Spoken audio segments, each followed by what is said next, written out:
আসসালামু আলাইকুম, doctor ARM Jamil বলছি। আশা করি যে যেখানে আছেন ভালো আছেন। তো আজকের ভিডিওটা আমার পেশেন্টদের উদ্দেশ্যে করা।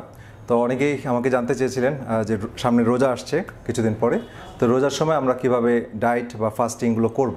তো রোজা নিজেই ইটসেলফ একটা ফাস্টিং এবং এটা আমাদের একটা গ্রেট বেনিফিট এখানে অটোফেজি চালু করার, এবং মিনিমাম 16 ঘন্টা আমরা জানি যে না খেয়ে থাকলে অটোফেজি চালু হয়।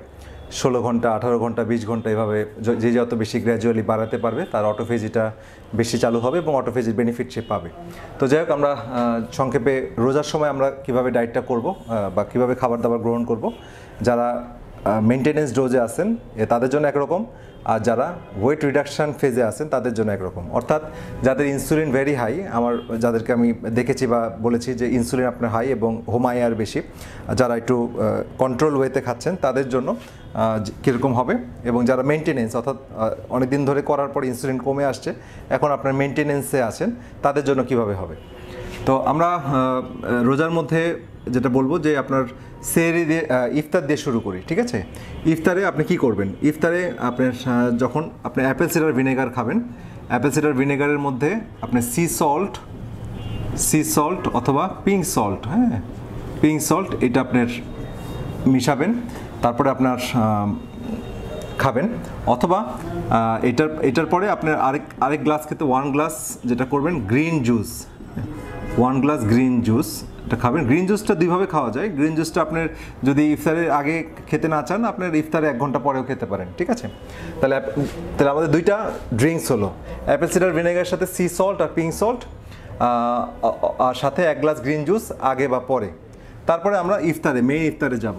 তো ইফতারে যেটা হবে, আমাদের প্রচুর সালাদ থাকবে, এখানে ইম্পর্টেন্ট সালাদ থাকবে। তারপরে আমাদের সবজির আইটেম থাকবে। সবজিগুলো সাধারণত মাটির উপরে যে সবজিগুলো, ওখানে স্টার্চ কম থাকে, আপনার সব ধরনের সবজি আপনার জাস্ট আমাদের রান্না হবে, এবং সাথে এখানে আমাদের ঘি অথবা বাটার, ঠিক আছে, যুক্ত হবে। সাথে আমাদের যুক্ত হবে ডিম, মুরগি বা হাঁস যেটি হোক, অর্গানিক হলে খুব ভালো হয়, না হলে কিছু করার নেই, যেটা পাওয়া যায় সেটাই কন্টিনিউ করতে হবে। তো সেটা আপনার 2টা থেকে 3টা যার যেরকম প্রয়োজন, হ্যাঁ। তো 2টাতে অনেকের হয়ে যায়, এটা বডি ওয়েট বা আপনার ডিমান্ডের উপর, হ্যাঁ। 2 থেকে 3টা ডিম সিদ্ধ অথবা পোচ, তো এটা আপনার গ্রহণ করবেন। সাথে কিছু বাদাম, হ্যাঁ, বিভিন্ন ধরনের বাদামের মধ্যে কাঠবাদামটা অনেক শক্তিশালী। এছাড়া অন্যান্য যে বাদামগুলো আছে, কাজু বাদাম বা অন্যান্য যে বাদামগুলো, আখরোট বা দেশি বাদাম যেটি হোক, আপনি দিতে পারবেন।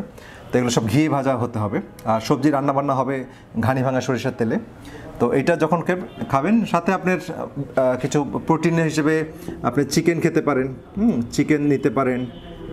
তারপরে আপনার বিফ নিতে পারেন, বিফের 1-2 টুকরা বিফ হবে। ফিশ হবে, ফিশের মধ্যে আমরা সাধারণত বলি যে 3 রকমের মাছ, নদীর মাছ, সমুদ্রের মাছ বা মানে ছোট মাছ। হ্যাঁ, আমরা পুকুরের চাষ করা মাছটা বেশি এনকারেজ করি না। আর চিকেনের ক্ষেত্রে ফার্মে চিকেন অ্যাভয়েড করতে হবে, বিকজ আমরা জানি বিভিন্ন অ্যান্টিবায়োটিক এক্সপোজার হয় বা স্টেরয়েড জাতীয় ওষুধ দেওয়া হয় এটাকে গ্রো করার জন্য। তো ন্যাচারাল অর্গানিক ফার্ম থেকে যতটুকু সম্ভব সংগ্রহ করে নেবেন। তো তারপরে হচ্ছে আপনার কি করতে হবে, আপনার মোটামুটি হয়ে গেল। এখানে coconut oil, very important, coconut oil 2 চামচ আপনি অ্যাড করলেন। তাহলে দেখেন এটা ভেরি রিচ, হ্যাঁ। এখানে ফ্যাট বেশি থাকতেছে, প্রায় 70% ফ্যাট থাকতেছে, আপনার 20%-এর মতো প্রোটিন থাকতেছে, এবং 10%-এর মতো কার্বোহাইড্রেট থাকতেছে। তো এই রেশিওতে আপনি ইফতারটা করলেন। তো করার পরে আপনারা জাস্ট নামাজ পড়েন, নামাজ পড়ে এসে একটু রিল্যাক্স করে সাধারণত 6:30টার দিকে হয়তো আজান দিবে, হ্যাঁ, 6:30 বা 6:45 এরকমই। তো আজান দিলে আপনার এই ড্রিঙ্কস করলেন, ইফতার করলেন, তারপরে চলে যাচ্ছেন হচ্ছে আপনার আমরা এরকম 2 রকম করতে পারি। সেটা হচ্ছে আপনার রাতের বেলা যদি খুব বেশি এরপরে ক্ষুধা লাগে আপনার, তাহলে রাতে এসে নামাজ পড়ে এসে আপনার অল্প কিছু খাবার খাবেন। সেক্ষেত্রে আপনি কিছু সবজি খেতে পারেন, এখানে সবজি সালাদ খেতে পারেন, ঠিক আছে। কিন্তু আর হেভি মিল খাওয়ার খুব একটা প্রয়োজন নাই। আপনার দরকার হলে আরেকটা ডিম খেতে পারেন। তো এটি আর কি, ডিম, বাদাম এই জাতীয় জিনিসগুলো খাবেন। তারপরে আপনার পর্যাপ্ত পানি খেতে হবে, যেহেতু আমাদের পানি প্রয়োজন। তো আমরা এর মধ্যেই 2 লিটার, 2.5 লিটার, 3 লিটারের মতো পানি খাবো। যদি ঘাম বেশি হয় 3 লিটারের মতো খাবো। তারপর আপনি চলে যান সেহরিতে, আপনার তাড়াতাড়ি ঘুমিয়ে পড়েন নামাজ পড়ে এসে, তারপরে আপনি সেহরিতে চলে যান। সেহরিতে এসে আপনার ঘুম থেকে উঠে আপনার অ্যাপেল সিডার ভিনেগার খাবেন। আপনার ক্ষুধা বেশি লাগলে তখন একটা ডিম খেতে পারেন, একটা বা দুইটা ডিম খেতে পারেন, ঠিক আছে, ডিম ভেরি ইম্পর্টেন্ট। তারপরে আপনার কিছু বাদাম খেতে পারেন, এই।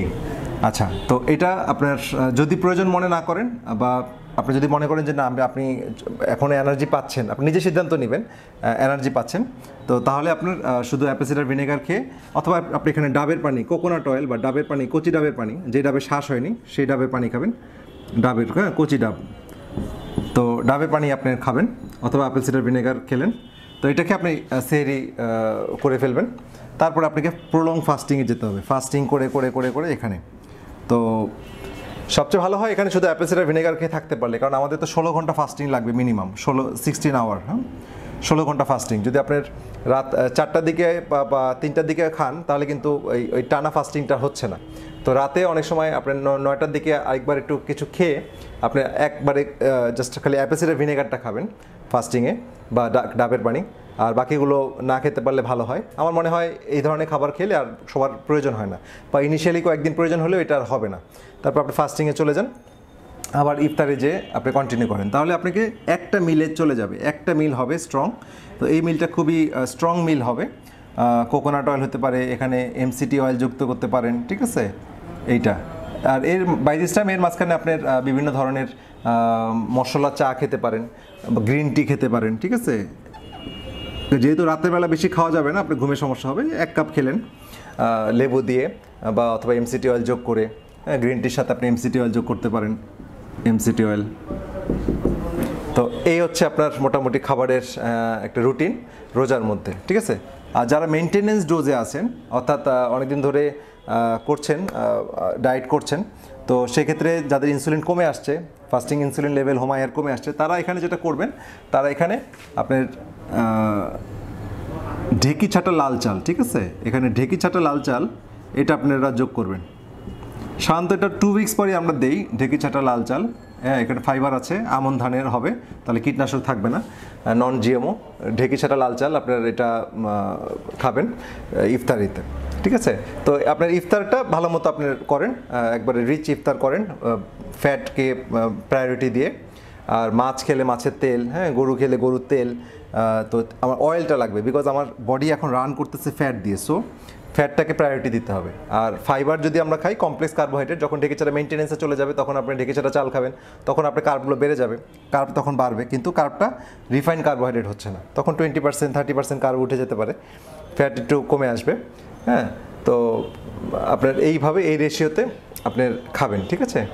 তো আশা করি সমস্যা হবে না, আপনারা কন্টিনিউ করেন। আর বাই দিস টাইম এর মধ্যে পানির মধ্যে কিছু পিঙ্ক সল্ট যোগ করে, পিঙ্ক সল্ট এর মধ্যে এই টোটাল টাইমটা পিঙ্ক সল্ট খাবেন, ঠিক আছে।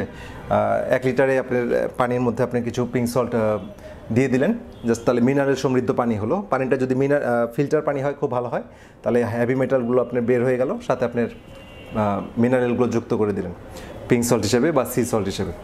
তো এইভাবে আপনারা যদি রোজার মাসটা কন্টিনিউ করেন, তাহলে রোজার পরে আবার ফাস্টিং ইনসুলিন বা হোমায়ার করে দেখবেন, যেটা আমাদের টার্গেট, যেটা প্রায় হোমায়ার, যেটা হোমায়ার, এই পরীক্ষাটা আমাদের 1.5-এর নিচে আনতে হবে, এবং ফাস্টিং ইনসুলিন যেটা, এটা আমার নিয়ার অ্যাবাউট 5-এ আনতে হবে, ঠিক আছে। তো এটা আনবো, সাথে আমাদের পর্যাপ্ত গ্রিন জুস এগুলো খাওয়া হবে যেন পটাশিয়ামটা মেনটেন থাকে, আর সি সল্ট খাচ্ছি, সোডিয়াম মেনটেন হচ্ছে, আর এই খাবার থেকে আমাদের অন্যান্য মিনারেলসগুলো ইনক্লুডিং ম্যাগনেসিয়াম, ক্যালসিয়াম সব পেয়ে যাচ্ছে, ঠিক আছে। আর এমনি আমরা ডেইরি প্রোডাক্টে আপাতত অ্যাভয়েড করব, মানে জাস্ট দুধটা, হ্যাঁ, বা এটা খাবো না। আপনার টক দই খেতে পারেন, মেনটেনেন্স ডোজে যখন যাবে তখন টক দই খেতে পারেন, রসুন এখানে খেতে পারেন, রসুনের আচার খেতে পারেন, খুব ইন্টারেস্টিং রসুনের আচার, বা ফার্মেন্টেড বিভিন্ন খাবার আপনারা এখানে অ্যাড করতে পারেন, যেমন কিমচি, সাওয়ারক্রুট, কেফির, এগুলো যুক্ত করতে পারেন, কারণ এগুলো করলে ভালো, এগুলো অনেক উপকারী ব্যাকটেরিয়া আছে, প্রোবায়োটিক, ঠিক আছে। তো এই আর কি, তো মানে আপনারা রিফাইন্ড কার্বোহাইড্রেটটা অ্যাভয়েড করবেন, যেন মুড়ি খাবেন না, ঠিক আছে। আমরা কিন্তু মানে জাস্ট মুড়ি না হলে মনে রোজা হয় না, এরকম একটা টেন্ডেন্সি হয়ে গেছে, মুড়ি খাওয়া যাবে না। আটার কিছু আপনারা এখন অ্যাভয়েড করবেন, ঠিক আছে। আটা আমাদের গ্রেইন মিনারেলকে ডিপ্লেট করে দেয় এবং ইনসুলিনকে অনেক বাড়িয়ে দেয়, ঠিক আছে। তো এই বিষয়টা খেয়াল রাখতে হবে। তো এটা আমার পেশেন্টদের জন্য ইনফরমেশন, তো অন্যদের কাজে রাখলে ভালো। তবে আপনারা যদি কনফিউশন থাকে আপনাদের চিকিৎসকের সাথে পরামর্শ করে নেবেন। তো যাই হোক, সবাই ভালো থাকেন, সুস্থ থাকেন, রমজান মাসের অগ্রিম শুভেচ্ছা, সুস্থভাবে রমজান পালন করেন। তো আবার কোনো গুরুত্বপূর্ণ ভিডিও নিয়ে আপনাদের মাঝে হাজির হব, সেই শুভকামনায় আল্লাহ হাফেজ।